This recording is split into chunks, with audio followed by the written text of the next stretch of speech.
en la Zona Cero.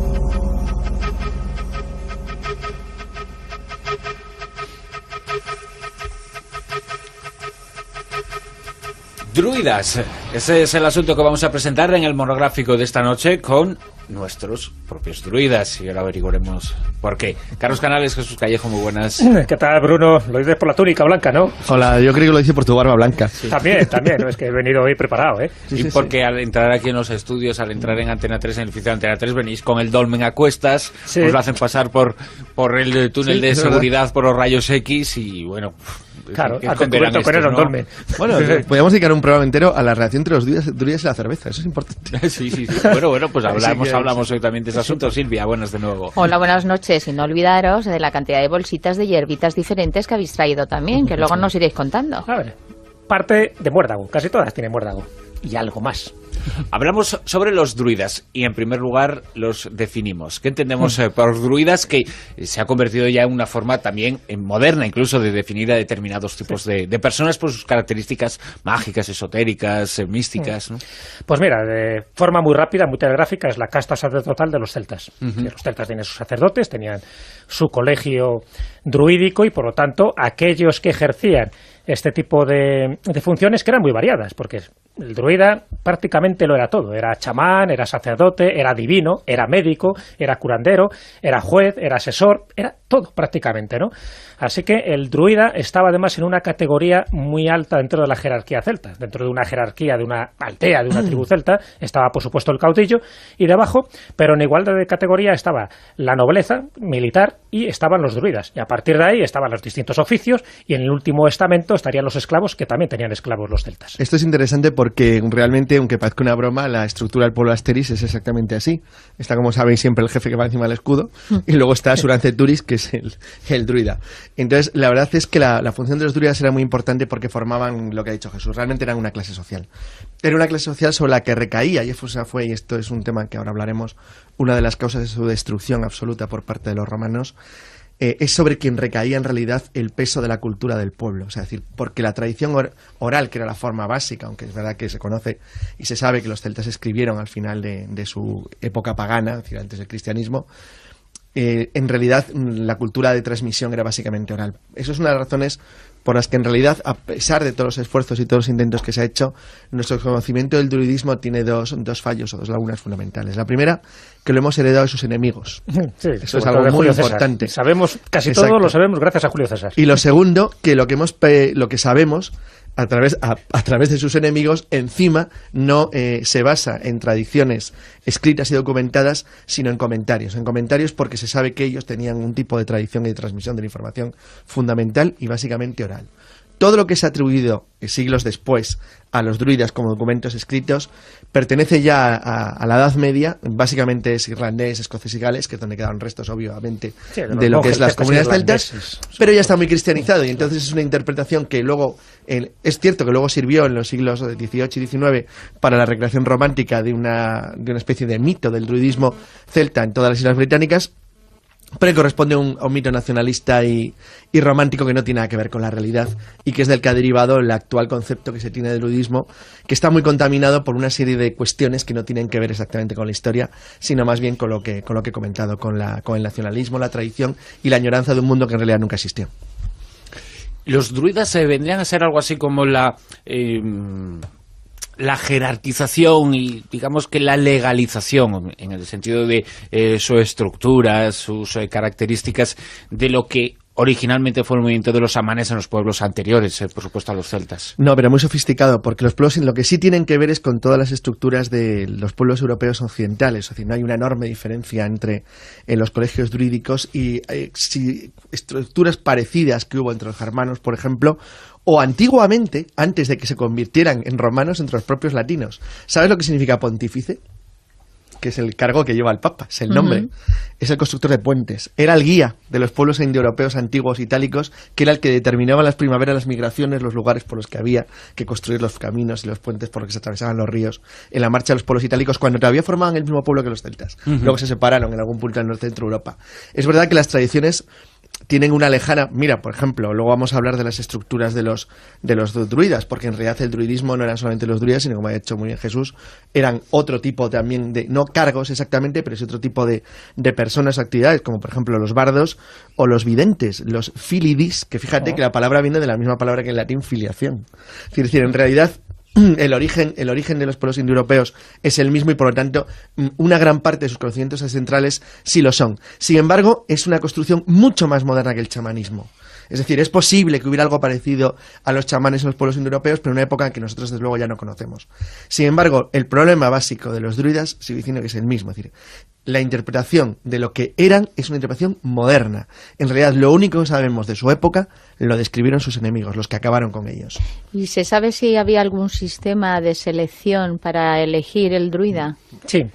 Sí se sabe, ya digo, lo poco que sabemos o lo mucho que sabemos es gracias a los enemigos suyos, en concreto a los romanos, pero dentro de los romanos hubo uno, que era Julio César, que escribió unos comentarios a la Guerra de las Galias, donde, curiosamente, tenemos la mejor descripción de lo que hacían los druidas y cómo eran nombrados los druidas. Entonces, él comentaba, dentro de esta obra, que los druidas, entre otras cosas, atendían al culto divino, que oficiaban los sacrificios públicos y privados. Luego comentamos si realmente hacían sacrificios humanos, que es uno de los debates que más polvareda ha generado en los últimos años. Y una de las cosas que comentaban es que al frente de todos los druidas, porque era un colegio sacerdotal, había uno que normalmente era el que tenía una autoridad suprema. Los druidas, ya digo, que estaban considerados como algo más que chamanes, eran iconos que se respetaban siempre. Cualquier decisión que tomara un druida, y sobre todo el jefe de los druidas, iba a misa. Y fíjate que cuando digo misa era que ni siquiera tenían templos. Nunca mejor dicho, seguramente, claro, porque posiblemente, y perdona la interrupción, Jesús, posiblemente mucho de lo que significan y de las tradiciones y de las rituales y de las estéticas, incluso de los sacerdotes cristianos y católicos, bueno, pues posiblemente una parte se debe a la herencia de aquella época celta. Sí, igual, pero una parte muy pagana. relativa, porque claro, eran paganos y además ellos tenían una concepción religiosa muy panteísta. Es decir, no tenían templos, no tenían lugares de culto, toda la naturaleza para ellos era el templo y todo lo que albergaba la naturaleza formaba parte de la divinidad. De hecho, cada elemento de la naturaleza, fuera un árbol, fuera un río, fuera una piedra, tenía su divinidad, tenía su dios particular. Por lo tanto, sí que abarcamos una especie de sacralidad muy ecológica, muy... bueno, pues en lo que ahora mismo se estila, y por eso han surgido tantos grupos neodruidas. Pero bueno, es un poco interesante esa puntuación que tú hacías, Bruno, porque sí que esas concepciones religiosas es lo que más he intentado rescatar actualmente. No tanto su historia, no tanto su música, que es una invención pura y dura de los últimos tiempos, un poco en lo que decía Carlos, que se basa en los nacionalismos. Pero un poco, si quieres, te termino cómo se elegía el druida, claro, porque hay tantos flecos, hay tantos ramales, que es muy interesante conocer un poco lo que era un druida y el poder que ejercía sobre su comunidad, sobre su sociedad, para entender luego la religiosidad que luego ellos hacían gala. Porque ya digo, si lo que decía el druida era asentido por todos, y cuando digo por todos es desde el caudillo hasta el último mono de esa tribu, cualquier cosa que hiciera un druida, y sobre todo en los momentos especiales, en las fiestas druídicas, y ahora comentaremos cuál eran y cuándo empezaba su año, que por cierto era el 1 de noviembre, pues sus actos eran mucho más que rituales. Sus actos prácticamente eran dogmas de fe. Bueno, pues cuando este jefe de los druidas al final moría, podían ocurrir dos cosas. O bien era sucedido por otro que le aventajara a los demás en prestigio, a los demás que quedaban, o bien, si había varios iguales, se hacía una elección por votación de los druidas. En ocasiones se llegaban incluso a disputar la primacía con armas. Era muy raro que esto ocurriera, pero según dice Julio César, que ya digo que siempre son opiniones muy interesadas, a veces incluso llegaban a dirimir este tipo de asuntos a la hora de elegir al druida mayor, al druida jefe, con las armas. Pero no era lo normal. Lo normal es que siempre aquella persona que tenía más autoridad moral entre todos fuera el jefe de los druidas, que luego tenía su cohorte de druidas, incluso sus discípulos, a los que se enseñaba siempre en plena naturaleza. Y de ahí viene un poco los poderes, y ahora comentaremos si queréis con más detalle, todos los poderes que decían que tenían los druidas, en gran parte, un poco como cuando hablábamos de los ninjas en uno de los monográficos, en gran parte fomentados por sus enemigos, porque se hablaba de calderos que prácticamente te daban un alimento inextinguible, o nieblas que hacían que se perdieran los enemigos, o anillos mágicos que permitían que alguien fuera invisible. etcétera, etcétera, etcétera. Todo Ahí, esto era fomentado por claro, los hay una druidas. cosa muy importante en esto, y es que Jesús ha dicho uno de los elementos clave que motivó la aniquilación y la prohibición. El Senado romano prohibió el culto y prohibió a los druidas el ejercicio de sus actividades porque los consideraban un peligro para Roma. En realidad, el motivo era que se basaba fundamentalmente en lo que ha comentado Jesús. Es decir, la creencia en lo que los druidas hacían era tan poderosa entre los pueblos celtas, entre los pueblos galos y britanos, que en realidad su fuerza consistía fundamentalmente en que cualquier cosa que ellos hicieran iba a ser seguida de una manera casi fanática por su pueblo. O sea, su Por poder eso, era de autoridad. claro, era una autoridad, pero una autoridad de carácter moral y político, de los dos tipos. De hecho, las comunidades celtas eran muchísimo más homogéneas de lo que a veces pensamos, y aunque fueran muy diferentes, incluso en variantes lingüísticas o de costumbres, los druidas sí tenían, o parecían tener al fin y al cabo, de alguna manera en todo el occidente noreuropeo, algún tipo de unidad. Y esa unidad se sabe, por ejemplo, con el caso de la isla Anglesey. Sí, la actual isla Anglesey, que fue el último reducto, lo destruyeron los romanos en los años 60 de la era cristiana, y en realidad esta isla que está en el canal de Irlanda, es decir, junto a las costas de Gales, enfrente de Irlanda, en realidad, está al lado, está pegado a la isla principal, a Inglaterra, a Gales en este caso. En realidad, esa islita que era el punto de núcleo del culto druídico, lo que temían los romanos es que se pudiera convertir en un lugar de agitación, es decir, un lugar donde los enviados que salían o partían de Anglesey, de la isla de Mona, es decir, pudieran llegar al interior de las islas británicas o incluso al continente y provocar una revuelta gracias a que tenían una enorme autoridad moral y política dentro de lo que era la estructura de los pueblos de hecho, galos. cuando el jefe moría, el que ocupaba su cargo era el druida. O sea que claro, muchas veces Julio César estaban más interesados en neutralizar o ejercer unos pactos con los druidas galos, que es un poco la zona que él conocía, más que con los caudillos. Porque si al druida le tenías convencido o le habías ganado su confianza por alguna de las razones, prácticamente el resto del pueblo iba con el druida. Luego también es verdad que los romanos, incluso antes de Julio César, por ejemplo Posidonio, que murió un poco antes del comienzo de muere durante la conquista de las Galias por parte de Julio César, coincide.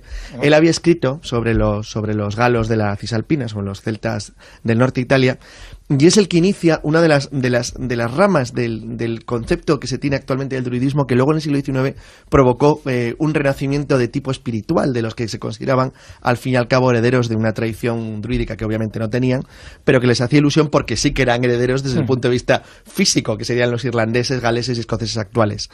Posidonio es el que idealiza la figura del druida como el equivalente en el buen salvaje, por decir una manera entre comillas, del filósofo clásico de la antigüedad greco-latina. Entonces, esa idea de que los druidas eran además filósofos sí parece tener algo de razón, no desde el punto de vista de que fueran filósofos en el sentido que los romanos entendían, pero sí en el que al fin y al cabo eran los responsables de la educación del pueblo. Eran también los maestros, dicho de otra manera. Entonces, como maestros que eran y como custodios de la tradición oral, realmente la identidad del pueblo recaía en ellos. Ellos morían, todo el conocimiento sagrado ancestral de su pueblo se perdía, que la práctica es lo que ocurrió cuando los romanos aniquilaron literalmente las culturas de celtas y galas en el norte, en Francia y las islas británicas. La verdad es que la otra pregunta sería, ¿hubo druidas en España en ese sentido? Bueno, pues en ese sentido, en el estilo de colegio, como lo que describe Julio César en las Galias, no, nunca lo hubo. Otra cosa es que las deidades eran las mismas, es evidente, es decir, se conoce o se supone con práctica total seguridad, debido en gran parte a topónimos, que las deidades de los celtas españoles y las de los galos o de los pueblos celtas del norte de Europa eran las mismas. Sin embargo, la existencia de un colegio como tal, que tuviera una enorme influencia sobre los pueblos celtas en España, no ha quedado demostrada nunca. ¿Y cuántos druidas había? Es decir, Muchos. uno por comunidad, No. uno para toda la comunidad celta en su conjunto. No, los druidas eran como una clase social, era un grupo, porque había desde músicos y cantores hasta lo que llamaríamos hoy poetas. Era una especie de mezcla de todo, y esa clase social tan grande tenía una fuerza en la comunidad notable. Y por Es decir, no había una jerarquización. Sí, ellos tenían sí. una especie de grados, y no todos te valían lo mismo. Pero había un druida papa, un papa de los druidas. Sí, no, es decir, había un responsable, pero lo que no se sabe es cuál es el ámbito de importancia de ese responsable, porque parece que la autoridad no era en el sentido legal, como tendría, por ejemplo, el Papa dentro de la Iglesia Católica, sino que era una autoridad que derivaba en gran parte de la fuerza espiritual o de la consideración que tenía. No se ha podido demostrar nunca la existencia de un solo druida, jefe, por decir una manera, un archidruida, ¿no? pero sí se conoce la existencia de varios archidruidas, por ejemplo en las Galias durante las guerras contra Roma, lo cual quiere decir que al menos había una especie de organización pseudocolegial, si no de una manera clara y legalmente organizada, sí al menos dentro de las tradiciones de sus pueblos sí lo había. O sea, había un grupo grande. Vamos a poner un ejemplo. Mira, vamos a suponer que todo fuera un colegio de sacerdotes. Dentro de los sacerdotes no solo había druidas. Es decir, en las cosas del espíritu y de las artes había más gente que ocupaba ciertos rangos dentro de ese colegio de sacerdotes. Estarían, por una parte, los druidas, estarían también los bardos y estarían los vates, ¿no? Que serían un poco como las tres figuras más conocidas, sobre todo por los cómics de Asterix.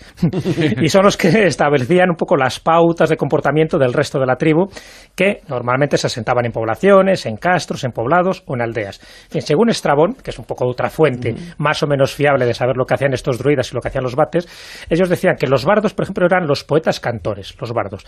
Los vates es los que tenían aquellas funciones sagradas y los que estudiaban la naturaleza. De alguna forma, los bardos se podían ser considerados, ¿no?, de alguna forma, ¿no?, como aquellos que tenían el agüen. El agüen era como el espíritu divino, la inspiración o el trance divino para poder luego recitar pues sus poemas, en fin, todo lo que se sabe de esa literatura céltica. Sin embargo, los vates, que vestían con túnicas rojas, a diferencia, por ejemplo, de los druidas que vestían con túnicas blancas, eran los encargados de transmitir de generación en generación las leyendas y las costumbres de los celtas. Es decir, eso es muy importante, porque muchas veces se les mezcla un poco a todos, diciendo que los druidas hacían de todo. Y efectivamente, hacían de todo, pero había ciertas cosas, como los bardos, que eran los encargados de la transmisión siempre oral, porque los druidas, el colegio druídico nunca dejó nada escrito.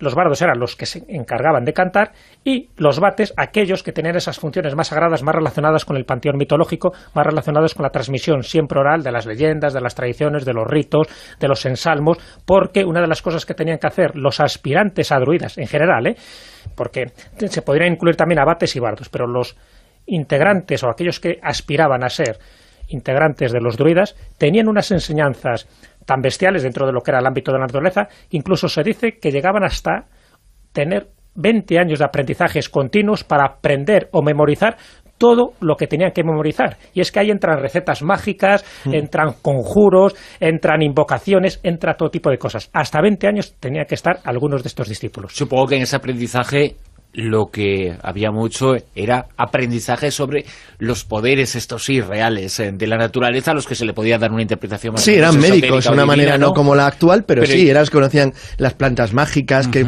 permitía curar, qué propiedades tenía cada una de las hierbas que utilizaban, las famosas hierbecitas que aparecen también en Asterix siempre, que va el pobre Surante Turis recogiendo, no, Surante Turis, ¿cómo se llama el druida? Panoramix. El pobre Panoramix por ahí, porque el otro es el bardo, que formaría parte también que formaría parte bueno, del pues lo que va recogiendo Panoramix, además recordar siempre que lleva una hoz. Dice la tradición y las leyendas que utilizaban hoces de oro para recoger determinado tipo de plantas. El muérdago, sobre todo. Todo ese tipo de tradiciones de lo que serían plantas curativas o conocimiento de la naturaleza lo añadían a que además eran los responsables del conocimiento de la tradición histórica y oral de su pueblo, que a su vez tenían también que añadir que eran los responsables también, en cierto modo, de las costumbres o de los enlaces diplomáticos, porque eran los que viajaban, los que conocían a los pueblos vecinos, porque entre ellos había comunicación.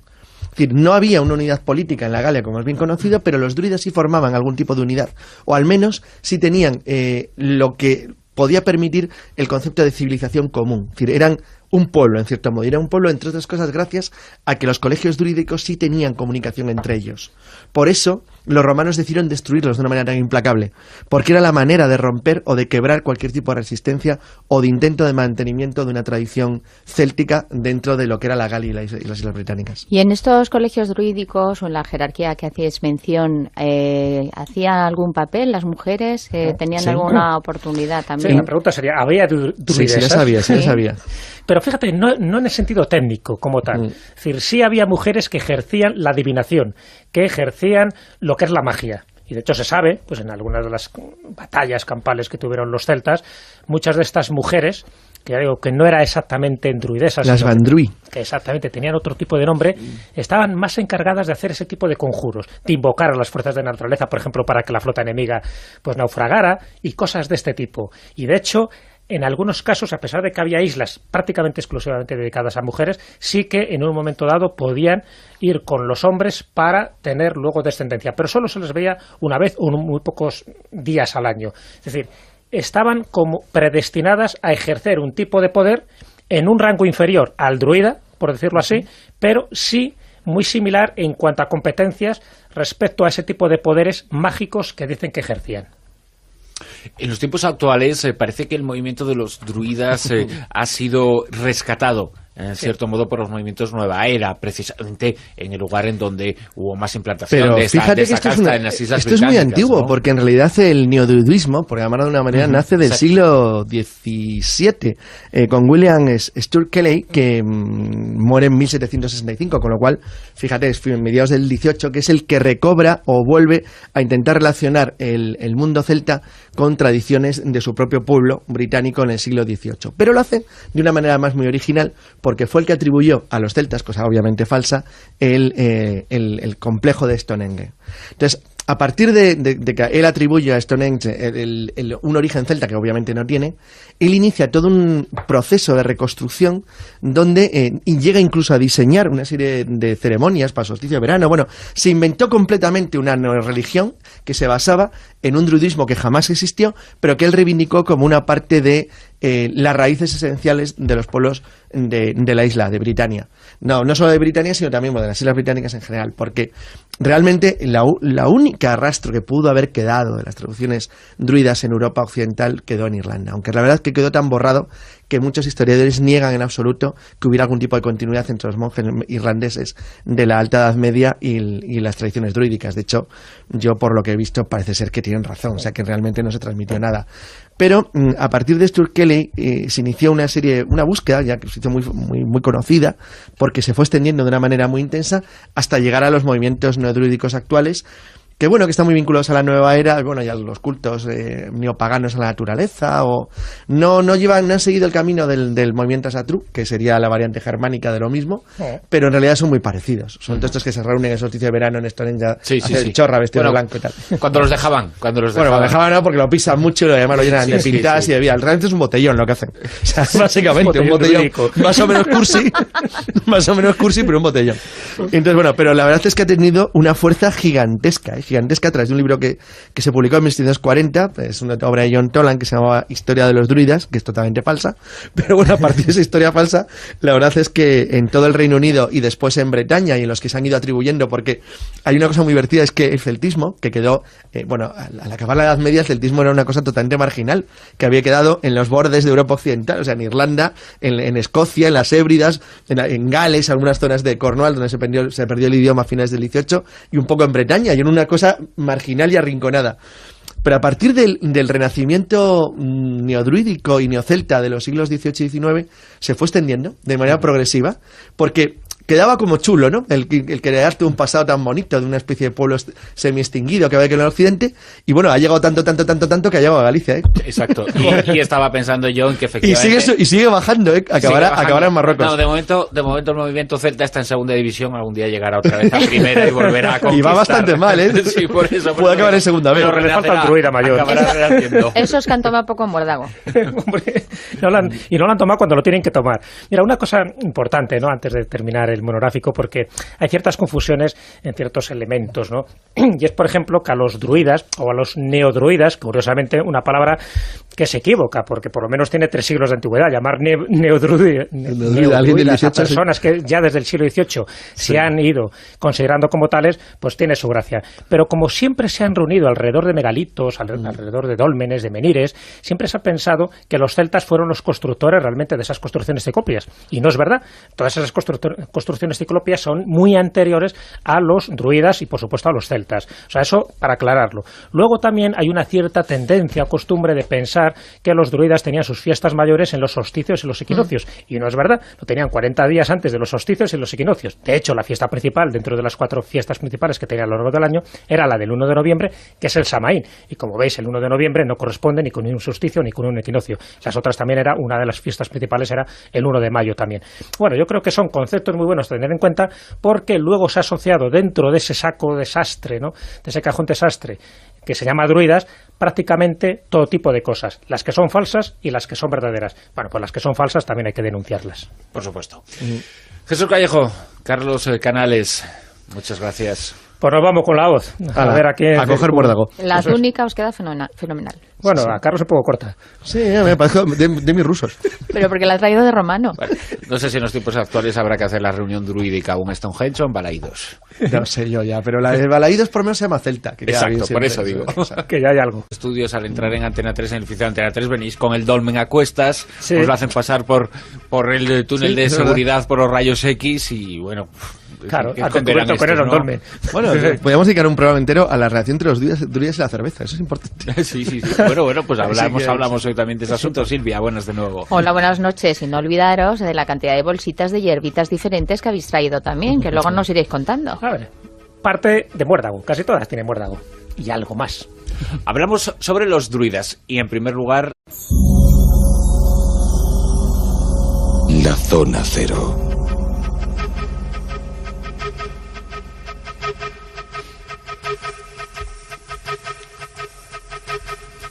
Druidas. Ese es el asunto que vamos a presentar en el monográfico de esta noche con nuestros propios druidas y ahora averiguaremos por qué. Carlos Canales, Jesús Callejo, muy buenas. ¿Qué tal, Bruno? Lo dices por la túnica blanca, ¿no? Hola, yo creo que lo dice por tu barba blanca. También.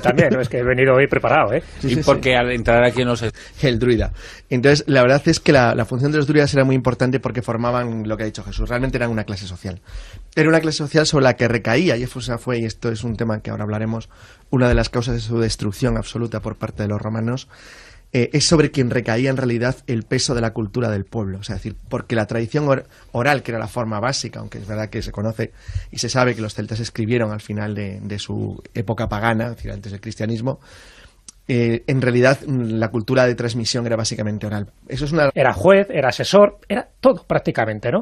Así que el druida estaba además en una categoría muy alta dentro de la jerarquía celta. Dentro de una jerarquía, de una aldea, de una tribu celta, estaba por supuesto el caudillo, y debajo, pero en igualdad de categoría, estaba la nobleza militar y estaban los druidas. Y a partir de ahí estaban los distintos oficios, y en el último estamento estarían los esclavos, que también tenían esclavos los celtas. Esto es interesante porque realmente, aunque parezca una broma, la estructura del pueblo Asteris es exactamente así. Está, como sabéis, siempre el jefe que va encima del escudo, y luego está Suranceturis, que es el... Los definimos. ¿Qué entendemos por druidas? Que se ha convertido ya en una forma también moderna, incluso de definir a determinados tipos de personas por sus características mágicas, esotéricas, místicas, ¿no? Pues mira, de forma muy rápida, muy telegráfica, es la casta sacerdotal de los celtas. Los celtas tenían sus sacerdotes, tenían su colegio druídico y, por lo tanto, aquellos que ejercían este tipo de funciones, que eran muy variadas, porque el druida prácticamente lo era todo. Era chamán, era sacerdote, era divino, era médico, era curandero,